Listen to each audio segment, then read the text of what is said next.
The morning mist clung to Cedar Bay Marina like a shroud over broken dreams. David Carter's weathered hands gripped the starter cord of his ancient fishing boat, the engine sputtering and dying for the third time. Oil-stained coveralls, calloused fingers, the smell of salt and diesel fuel mixing with disappointment. Then she appeared, stepping from a black limousine like she owned the world, designer heels clicking against the weathered dock planks. Her Chanel suit screamed money. Her cold eyes screamed judgment. The woman watched David's boat choke and wheeze, a smirk playing at her perfectly painted lips. "Ha!" she called out, her voice cutting through the morning silence like a blade. "If you're so smart, then fix my boat!" She pointed toward the harbor entrance, where a $50 million yacht sat dead in the water. What David didn't know was that this woman's challenge would either destroy his quiet life forever, or finally prove what everyone in this small town had forgotten about the broken man with oil under his fingernails. 3 years ago, David Carter had been different. He'd worn pressed shirts instead of grease-stained coveralls, carried blueprints instead of wrenches, and dreamed of engineering marvels that would change the world. MIT Marine Engineering had been his kingdom, and he'd been its brightest prince, until the phone call that shattered everything. The voice on the other end was clinical, professional, apologetic. "Mr. Carter, there's been an accident. Your wife's vehicle skidded on black ice near the Tobin Bridge. We need you to come to Massachusetts General immediately." The words blurred together like watercolors in rain, but the meaning was crystal clear. Sarah was gone, and his 4-year-old daughter needed her father more than the world needed another brilliant engineer. The transition from MIT doctoral candidate to single father happened overnight, like a violent storm that leaves behind a completely altered landscape. David abandoned his PhD with 6 months remaining, his dissertation on revolutionary integrated propulsion systems gathering dust in some forgotten corner of the engineering department. Professor Henderson had begged him to reconsider, promising extensions and flexible schedules, but David couldn't explain that every equation now reminded him of Sarah's laugh, every blueprint echoed with her voice, asking about his work over dinner. The garage his father had left him in Cedar Bay became their lifeline, a place where broken things could be fixed, where the rhythm of honest work could drown out the silence left by Sarah's absence. Emma Carter was 7 now, with her mother's curious green eyes and her father's stubborn streak, though she wielded both with a child's innocent precision. She'd grown up in the garage doing homework at the reception desk while David worked, learning to identify engine sounds before she could properly read. Her favorite spot was the old office chair behind the counter, where she'd spin in circles while explaining her school day to the rhythmic symphony of air tools and grinding metal. "Mrs. Patterson's Buick is making that wheezy sound again," she'd announce with the authority of someone who'd been listening to automotive diagnostics since she was 4. "And Mr. Bradley said you're the only one in town who can fix his boat engine without overcharging him." She understood, in the way children do, that her father was special, even if he'd forgotten it himself. The woman from the limousine stood like a piece of expensive art that had been accidentally delivered to the wrong address. Everything about her spoke of money and power, the way she held her perfectly manicured hands, the subtle authority in her posture, the clothes that probably cost more than most Cedar Bay residents made in a month. But there was something else, something that David's engineer's eye noticed immediately. She studied his boat's engine with the focus of someone who understood machinery, her gaze tracking the fuel lines and electrical connections with an expertise that seemed incongruous with her appearance. When she spoke, her voice carried the crisp authority of boardrooms and corner offices. "I'm Victoria," she said, offering no last name, no business card, no explanation for her presence. "And I have a proposition that might interest someone with your particular skill set." David wiped his hands on an oil-stained rag, a gesture that had become as automatic as breathing over the past 3 years. The morning sun caught the wedding ring he still wore, its gold surface worn thin but stubbornly persistent. "I fix cars and small boats," he said simply. "If you've got a yacht problem, you need a real marine engineer, not a small-town mechanic." Victoria's smile was sharp as broken glass, predatory in its precision. 30 of the world's best marine engineers have failed to solve my problem. They've cost me millions in consulting fees and accomplished absolutely nothing. Perhaps someone with a different perspective might succeed where they've failed. She paused, letting her words settle like dust after an explosion. "Unless, of course, you're content to remain exactly what you appear to be for the rest of your life." The challenge hung in the salt air between them, as tangible as the morning fog that was slowly burning off under the strengthening sun. David felt something stir inside him, a familiar itch that he'd thought was permanently buried under the weight of responsibility and grief. It was the same restlessness that had driven him to stay up all night in MIT's engineering labs, chasing elegant solutions to impossible problems. But that person was gone, replaced by someone whose greatest ambition was keeping Emma safe and happy in their small, predictable world. "What makes you think I'd want to help you?" he asked, though even as the words left his mouth, he knew she'd already won the first round of their psychological chess match.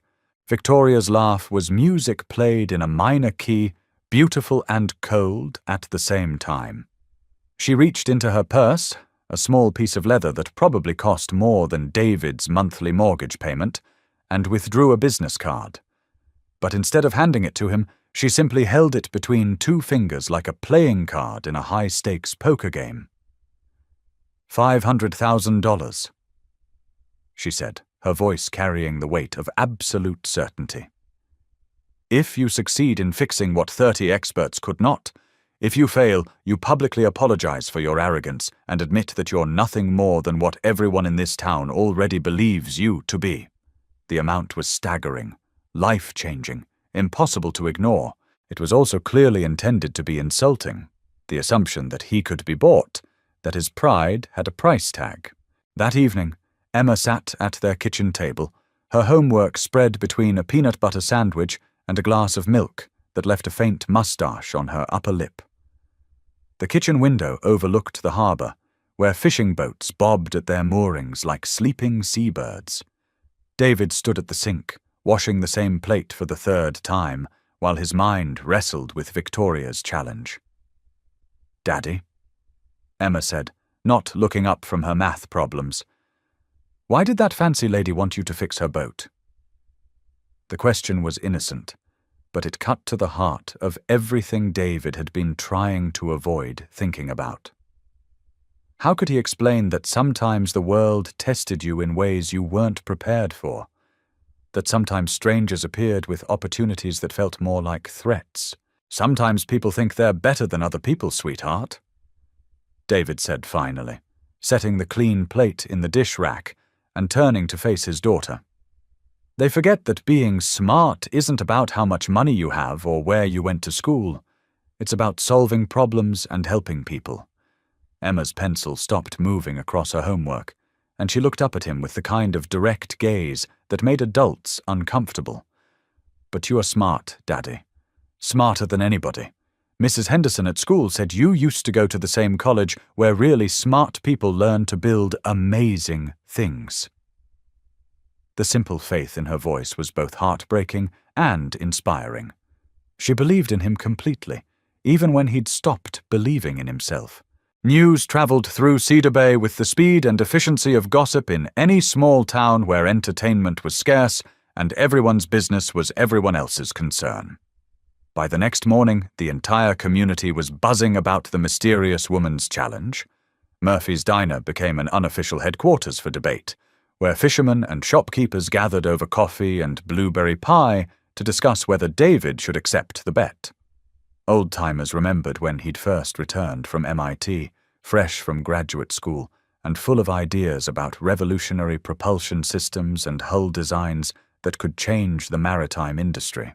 That boy had more brains in his pinky finger than most engineering firms have in their entire staff, declared Captain Murphy, who'd been fishing these waters for 40 years. Grief changes a man, but it doesn't make him stupid. Tom Bradley, who ran the bait shop next to David's garage and had become something like a surrogate grandfather to Emma, represented the more cautious faction. David's built himself a good life here, he argued, refilling coffee cups with the practiced efficiency of someone who'd spent decades serving the same customers. He's got a business that supports him and Emma, he's respected in the community, and he doesn't owe anybody anything. Why should he risk all that to prove something to some rich woman who's probably just entertaining herself at his expense? But even Tom couldn't hide the curiosity in his voice when he added, "Though I'd sure like to know what kind of yacht problem has stumped 30 experts. Must be something pretty special." Victoria returned the next afternoon, arriving in a rental car that still managed to cost more than most locals made in several months. She found David in his element, lying under the hood of Mrs. Patterson's ancient Buick sedan, his concentration absolute as he diagnosed a problem that had confounded 2 other mechanics in neighboring towns. The symphony of his work was precise and methodical, the click of wrenches, the soft whistle of escaping air pressure, the satisfied grunt when a stubborn bolt finally yielded to patient pressure. "Have you considered my offer, Mr. Carter?" Victoria asked, her voice cutting through the mechanical orchestra with the precision of a conductor's baton. David didn't emerge immediately from under the hood, taking his time to complete his examination before sliding out and wiping his hands on a shop rag that had seen better decades. 3 weeks, David said finally, meeting Victoria's gaze with steady brown eyes that had seen too much loss to be easily intimidated. "That's what you're offering me, right? 3 weeks to solve something that stumped 30 of the world's best marine engineers working for 6 months? Victoria nodded, something like approval flickering in her cold blue eyes. She seemed to appreciate directness, even when it came packaged with skepticism. "The yacht is moored at Boston Harbor. I'll provide all technical documentation, complete access to the vessel, and accommodation while you work. The only question remaining is whether you have the courage to try, or if you're content to remain a small-town nobody for the rest of your life." The insult was delivered with surgical precision, designed to probe exactly where David's pride intersected with his fear. The drive to Boston Harbor took 2 hours through winding coastal roads that showcased New England at its most picturesque. Rolling hills dotted with white farmhouses, small harbors where lobster boats rocked gently at their moorings, and stretches of rocky coastline that had inspired countless paintings and postcards. Emma chattered excitedly in the back seat as they followed Victoria's limousine, her nose pressed against the window as she catalogued every interesting sight along the way. David had tried to arrange for her to stay with Tom Bradley's wife, but Emma had fixed him with her mother's most stubborn expression and announced that she wasn't staying behind. "I want to see the big boat, Daddy, and maybe I can help you fix it too." Victoria had raised an eyebrow at the 7-year-old's inclusion in their expedition, but said nothing, perhaps recognizing in Emma the same determined spirit that had driven her own childhood ambitions. Boston Harbor opened before them like a maritime museum come to life, filled with everything from commercial fishing vessels to sleek racing yachts to massive cruise ships that looked like floating cities. But Ocean's Pride dominated the exclusive marina where Victoria led them, a 150-foot masterpiece that made David's breath catch in his throat despite his best efforts to remain unimpressed. Her lines were sleek as a predator and twice as beautiful, with a hull design that spoke of cutting-edge hydrodynamics and a superstructure that managed to be both elegant and purposeful. But she sat dead in the water, her engines silent and her technological pride broken in ways that weren't immediately visible but were clearly devastating. Victoria led them through Ocean's Pride's interior with the confident stride of someone giving a tour of her own palace. Past hand-carved mahogany panels that gleamed like liquid amber, beneath crystal chandeliers that belonged in European ballrooms, through salons and staterooms that redefined the concept of luxury accommodation. The master suite alone was larger than David's entire house, complete with a marble bathroom and a private deck that offered panoramic views of Boston's skyline. But David's attention was drawn inexorably toward the engine room, a cathedral of steel and precision engineering that should have been humming with perfectly calibrated power, but lay silent as a mechanical tomb. The main engines are Caterpillar Marine diesels, top of the line, Victoria explained, her voice taking on a technical precision that seemed to surprise even her. 1,600 horsepower each, capable of pushing this vessel at speeds up to 35 knots in optimal conditions. But the real innovation is in the integration. Propulsion, navigation, climate control, and communication systems all networked through a central computer architecture that coordinates their operation. She moved through the engine room with the confidence of someone who understood every component, every connection, every subsystem. It was knowledge that went far beyond what any yacht owner should possess, but David filed that observation away for future consideration. Emma's wide green eyes took in everything with the wonder of a child experiencing something beyond her previous frame of reference. "It's like a floating castle," she whispered, her small hand slipping into David's calloused palm as they stood in the main salon surrounded by enough luxury to fund a small country's budget. Victoria watched the interaction with an expression that was almost soft, her professional mask slipping for just a moment before snapping back into place. "I've arranged for you to stay at the Harbour Hotel while you work," she said, handing David a key card that probably cost more per night than he usually spent on groceries. "The yacht is available 24 hours a day. You'll have access to every schematic, every diagnostic report, every failed attempt by previous consultants." She paused at the gangplank, her expensive heels clicking against the polished teak deck with the rhythm of a metronome counting down to some unknown deadline. "I hope you understand what you're risking here, Mr. Carter. Failure doesn't just mean losing money. It means proving that some people really are meant to stay in their designated places, regardless of their potential or their dreams." The words were delivered with cold precision, but David caught something else underneath, a vulnerability that Victoria was working very hard to conceal. This wasn't just about fixing a yacht. This was about something much more personal, much more desperate than she was willing to admit. For the next 2 weeks, David threw himself into the puzzle of Ocean's Pride with an intensity he hadn't felt since his MIT graduate school days. The hotel suite Victoria had arranged was larger than his entire house, with floor-to-ceiling windows that offered spectacular views of Boston Harbor, but David barely noticed the luxury. His world contracted to the technical manuals spread across every available surface, the diagnostic equipment that filled the yacht's engine room, and the growing stack of notebooks where he documented every theory, every test, every dead end in his systematic investigation of the vessel's mysterious malfunction. Emma adapted to their temporary lifestyle with the resilience that seemed to be her birthright, transforming the hotel suite's sitting area into a combination homework station and engineering laboratory. She would sit beside David in the engine room, her school assignments spread across a makeshift desk constructed from spare parts catalogues and technical manuals, occasionally asking questions that cut straight to the heart of complex problems with the clarity that only children possessed. "Daddy, why do all these wires need to talk to each other?"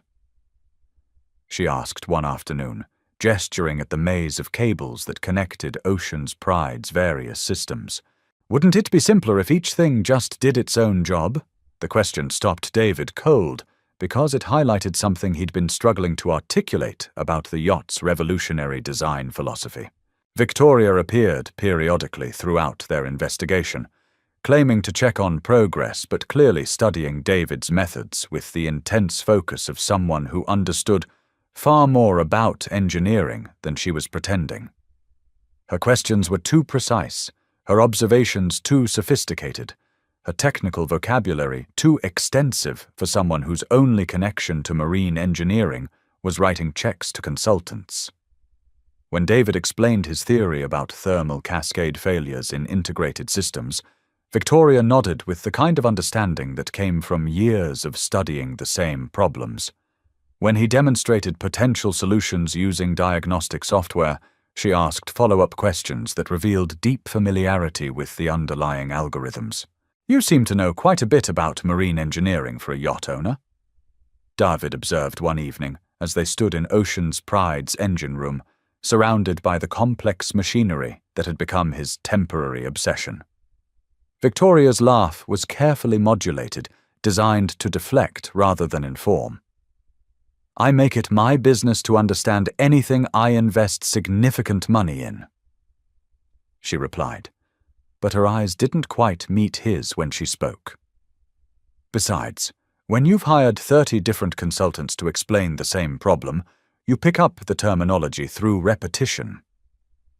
It was a reasonable explanation that didn't explain anything at all, like most of Victoria's responses to David's increasingly pointed questions about her background.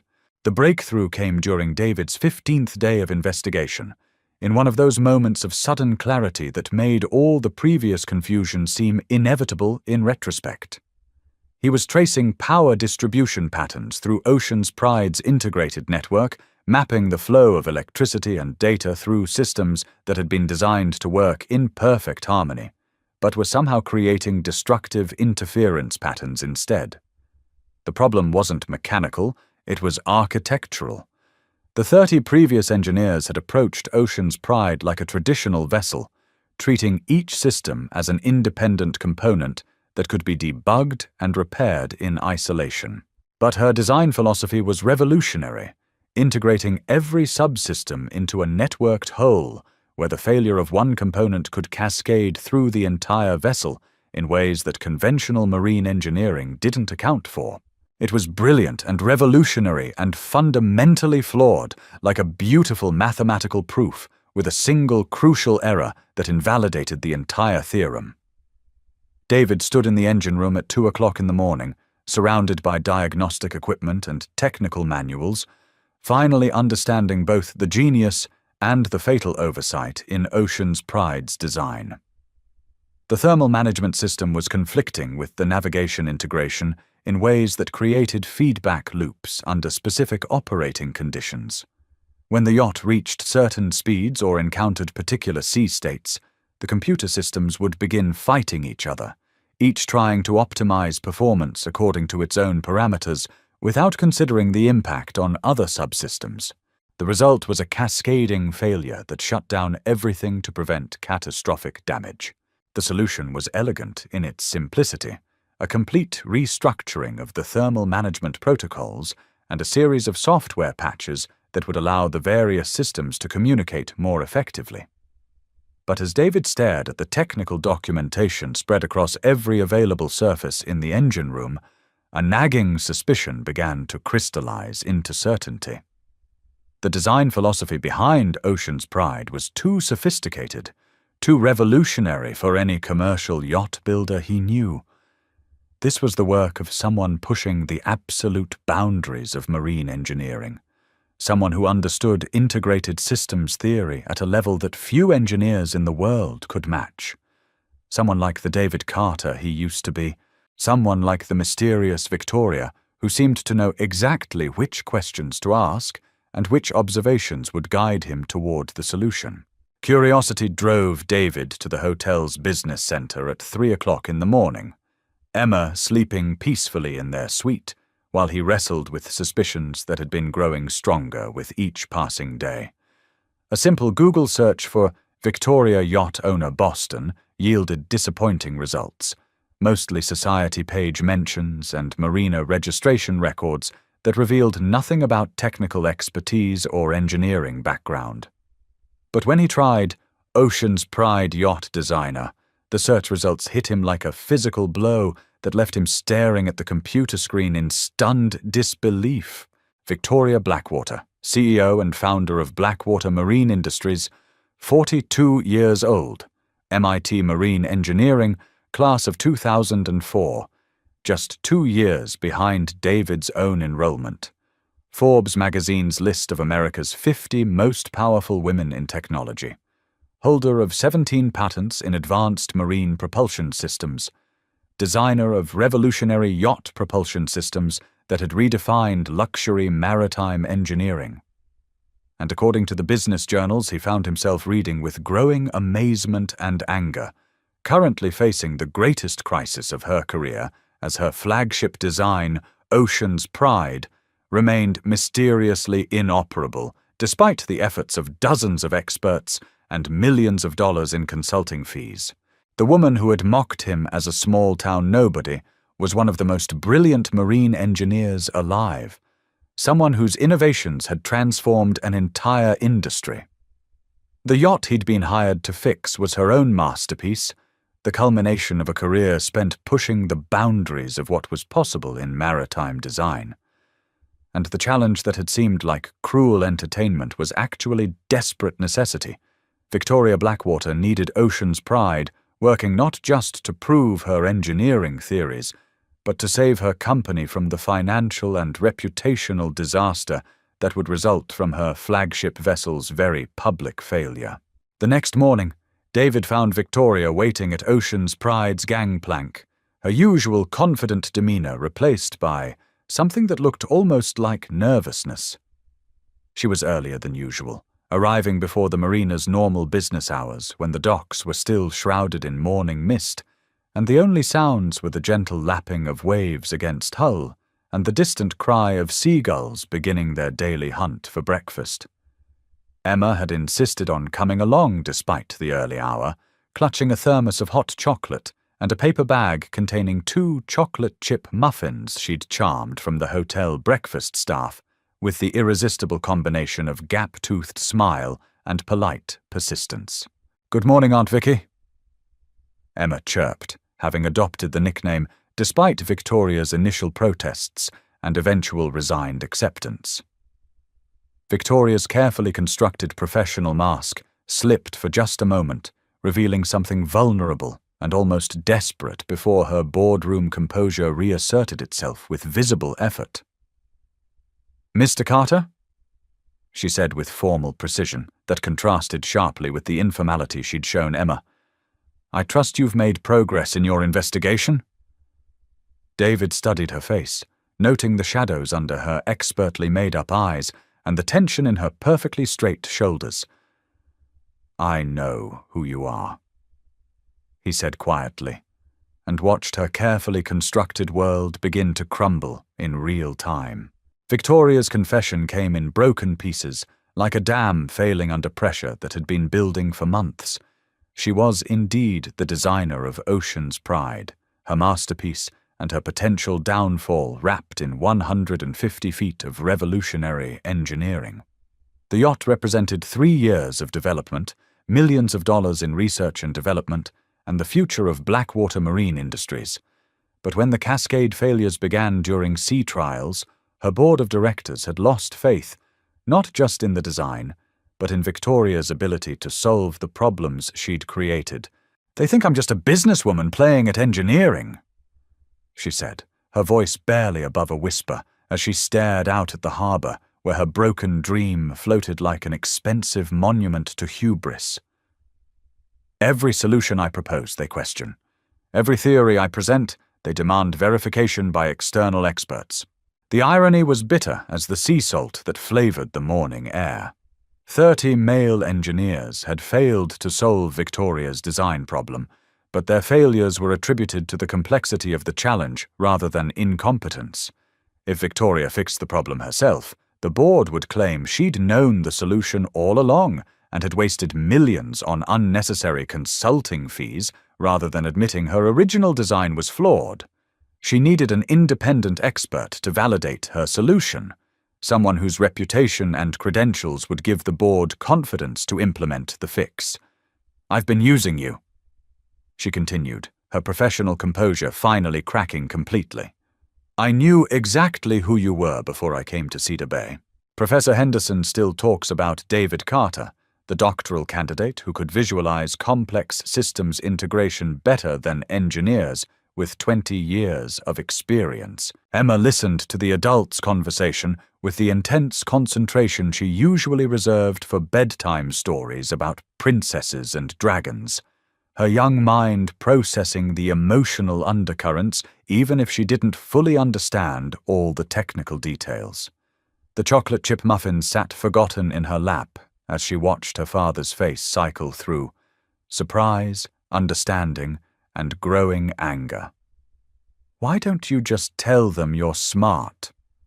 she asked Victoria with the directness that only children possessed, cutting through the complexity of adult politics and professional hierarchies with innocent logic. Victoria's laugh was sharp with pain and recognition. "Because sometimes, sweetheart, being smart isn't enough. Sometimes people need to see a man prove you're right before they'll believe you understand your own work." David felt the weight of recognition settling over him like a familiar but unwelcome coat. Victoria's struggle was his own story reflected in a different mirror, brilliance constrained by others' expectations and limitations.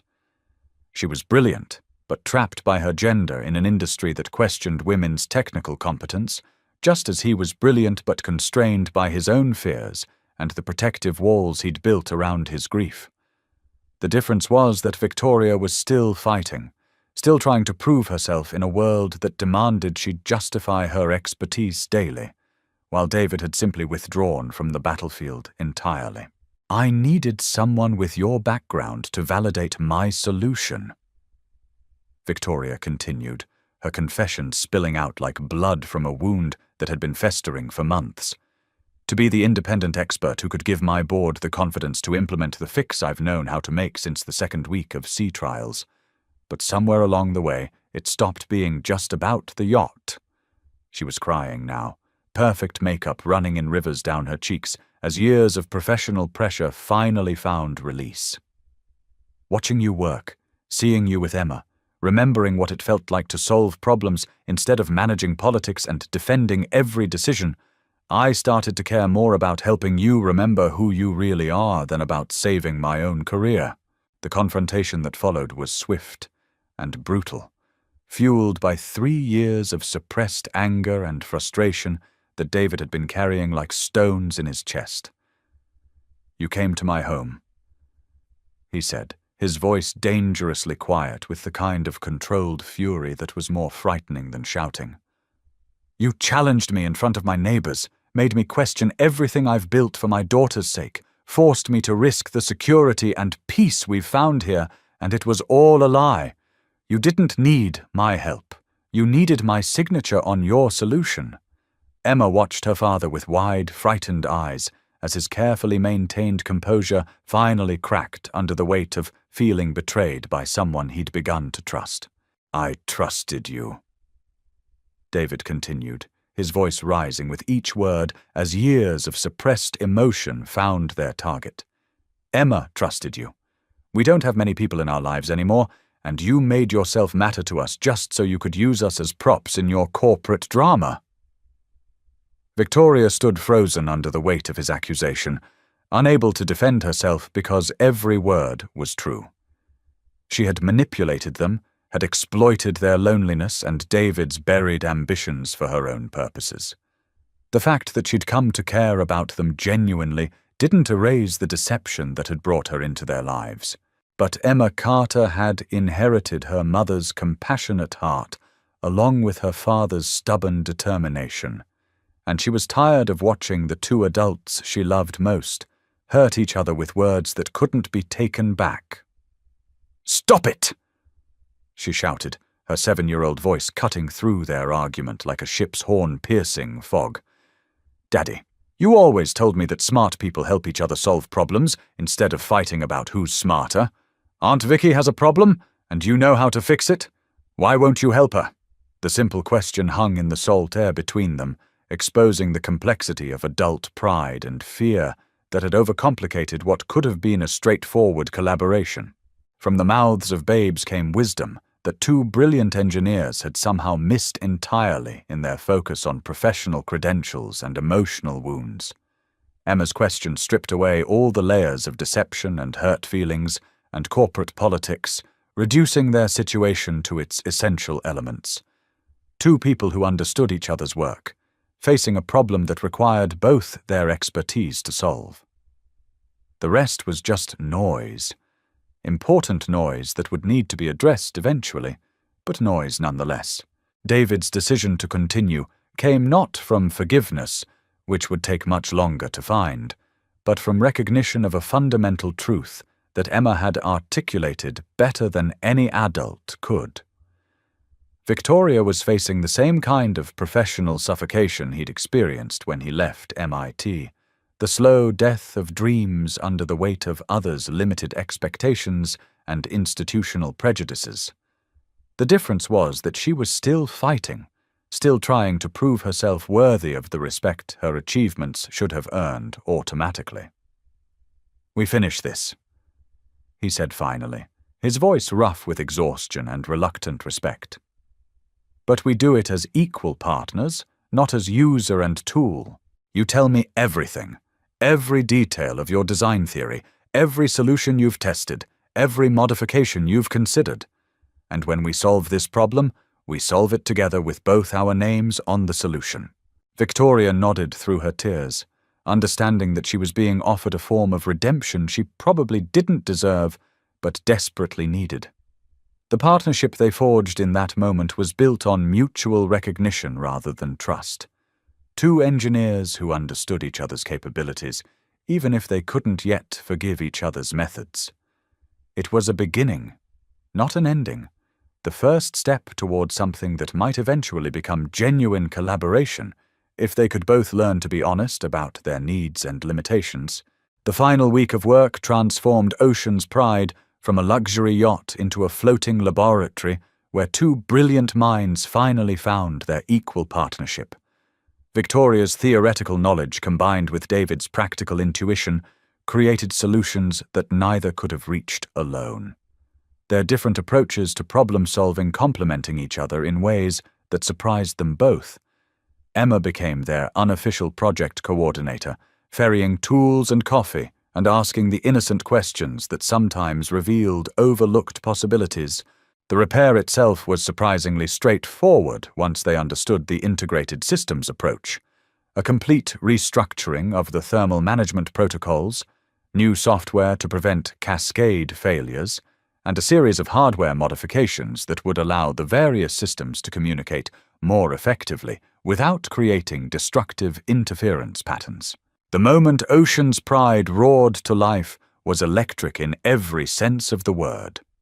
The massive Caterpillar engines hummed with smooth, perfectly calibrated power, every system functioning in the kind of harmony that the original design had always promised but never delivered. The yacht responded to navigation commands with precision and grace, her revolutionary integrated systems finally working as Victoria had envisioned them during 3 years of development. David and Victoria stood side by side in the engine room, both covered in grease and sweat, and grinning like children who'd just built their first successful treehouse. Emma cheered from her perch on a nearby toolbox, her excitement infectious as she celebrated their triumph over a problem that had defeated dozens of experts. "We did it, Daddy! You and Aunt Vicky fixed the big boat!" Her joy was pure and uncomplicated, a reminder that the best victories were always shared ones. Victoria's transformation in the aftermath was remarkable to witness, like watching someone shed a costume they'd been wearing for so long they'd forgotten it wasn't their real skin. She replaced the cold professionalism that had armored her during their first meeting with genuine warmth and a vulnerability that made her seem younger despite her 42 years.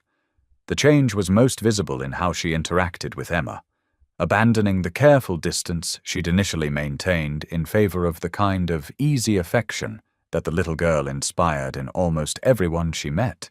"I have a proposition for both of you," Victoria announced over dinner at their hotel restaurant, Emma between them methodically decorating her ice cream sundae with mathematical precision that would have impressed her father's engineering professors.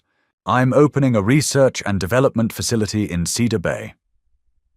Victoria continued, her voice carrying the excitement of someone who'd finally found a path forward after months of professional uncertainty. Blackwater Marine Industries needs a chief technical officer who understands integrated systems theory and isn't afraid to get his hands dirty when theoretical solutions need practical implementation. The salary would be 3 times what you make at the garage, and the work would involve designing the next generation of marine propulsion systems for everything from luxury yachts to commercial fishing vessels. She looked directly at David as she continued, her blue eyes bright with possibility. But more than that, I need a partner who reminds me why I became an engineer in the first place. Someone who solves problems because they matter, not because they generate impressive quarterly reports. The return to Cedar Bay felt like coming home from a war they'd somehow managed to win despite being outgunned and unprepared for the battles they'd faced. Emma chatted excitedly about their adventure during the entire drive home, already planning to tell her friends about the floating castle and the brilliant woman who'd become an unexpected part of their small family. Victoria followed them in her rental car, having decided to stay in town while the new research facility was being established in a converted warehouse next to David's garage. The symbolism wasn't lost on any of them. Old and new, practical and theoretical, past and future existing side by side in a way that honored both tradition and innovation. David found himself looking forward to their collaboration with an enthusiasm he hadn't felt about work in years. The garage would remain open for the locals who depended on his services, but now it would also house the beginnings of something revolutionary. A place where practical skill met theoretical innovation, where broken things could be made not just functional, but better than they'd ever been before. It was the kind of work he'd dreamed about during his MIT days, the intersection of pure engineering and real-world application that could change how people interacted with the technology that surrounded them. 6 months later, the transformation was complete, but subtle in the way that the best changes often were. Cedar Bay still looked like the same sleepy fishing town that tourists drove through on their way to more fashionable destinations, but Carter Blackwater Marine Design occupied the renovated warehouse next to David's garage, where Emma could still hear her father working while she played in their backyard. Victoria had bought a small house 3 blocks away, close enough for morning walks to work, but far enough to maintain the careful boundaries that their evolving relationship required. The town had accepted her, with the grudging approval they reserved for outsiders who proved their commitment by staying through a Maine winter and learning to order coffee at Murphy's Diner without specifying the brand of oat milk or requesting modifications to decades-old recipes. David still twisted his wedding ring when he was thinking, but the gesture had evolved from a manifestation of grief to a form of contemplation that honored his past while acknowledging his present. Sarah's memory remained precious and permanent, woven into the fabric of his daily life through Emma's laugh and the values that guided his decisions. But it no longer felt like a wall between him and the possibility of new happiness.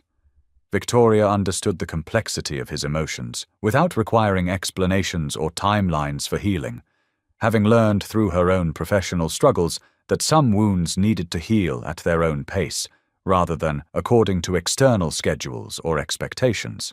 Their relationship existed in the careful space between friendship and something deeper, growing at the pace of trust rebuilt and emotional walls gradually lowered. They were partners first and foremost, united by their shared passion for solving problems that mattered and their mutual respect for each other's expertise. But underneath the professional collaboration was something warmer and more personal, the recognition that they understood each other in ways that went beyond technical knowledge or shared experiences. Emma had become the bridge between their 2 cautious hearts, her easy affection for Victoria creating a safe space where all of them could explore what family might look like when it was chosen rather than simply inherited. The spring morning, when Emma found David and Victoria working side by side on the prototype for their new integrated propulsion system, she settled onto her favorite toolbox perch with the satisfaction of someone whose faith had been vindicated. They moved around each other with the easy synchronization of true partners, Victoria's theoretical expertise seamlessly complementing David's practical intuition in ways that produced innovations neither could have achieved alone. Their conversation flowed between technical specifications and gentle teasing, punctuated by the kind of comfortable silences that spoke of deep understanding and mutual respect. "Daddy," Emma said, opening her homework folder with the deliberate precision she brought to everything she considered important. "Are you and Aunt Vicky going to get married?" The question hung in the workshop air like morning mist, honest and innocent, and completely terrifying in its implications.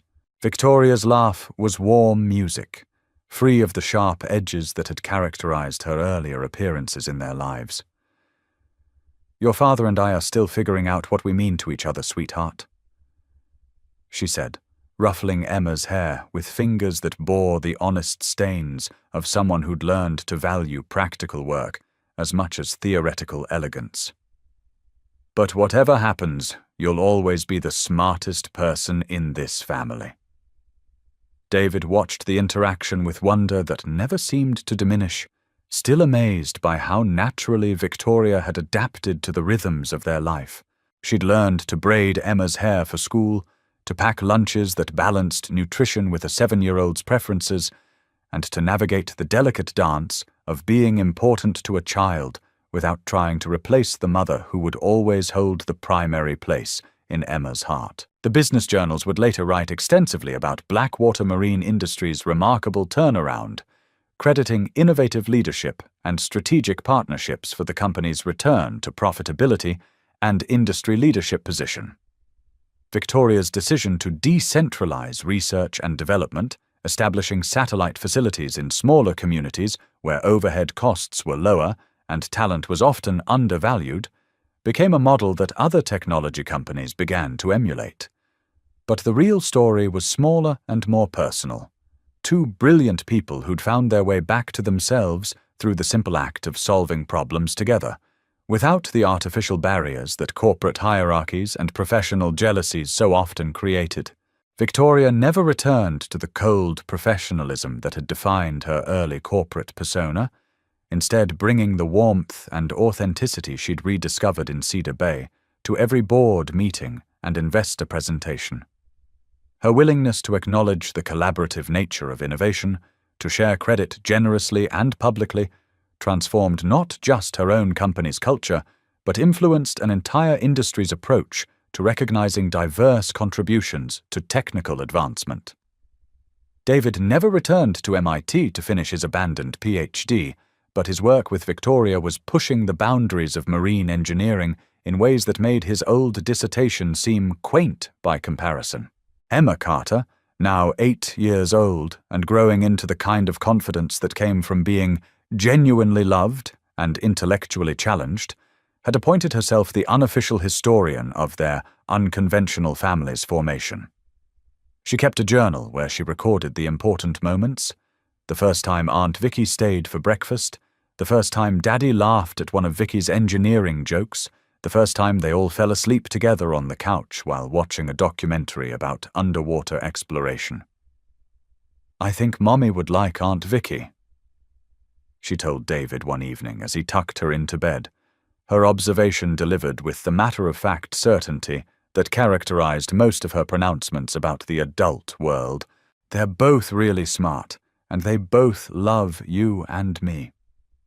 The simple wisdom of her words carried weight that two adults had taken months to fully understand and accept. The epilogue to their story was written not in dramatic declarations or corporate press releases, but in the accumulation of ordinary moments that had somehow transformed into extraordinary happiness. Victoria teaching Emma to code while David worked on engine modifications that would revolutionize small boat efficiency. Family dinners where technical discussions seamlessly blended with homework help and weekend planning, where the boundaries between work and life dissolved in the most natural ways possible. Long walks along the harbor where two engineers who'd found their way back to wonder could watch the sunset paint the water in colors that reminded them both why they'd fallen in love with the ocean in the first place. On quiet Sunday mornings, when Emma was still asleep and the world belonged to just the two of them, David and Victoria would sit on their shared back porch with coffee and marine engineering journals, planning the next revolution in sustainable yacht design while seagulls provided running commentary from their perch on the workshop roof. These were the moments when the impossible complexity of their journey, from challenge to collaboration, from deception to partnership, from loneliness to family, resolved into something beautifully simple and profoundly right. Two people who'd forgotten how to dream had found their way back to wonder, and in doing so had created something neither could have imagined alone. The small-town mechanic and the brilliant CEO had become something new together, equal partners in the truest sense, building a future that honored the past while embracing possibilities they were only beginning to discover.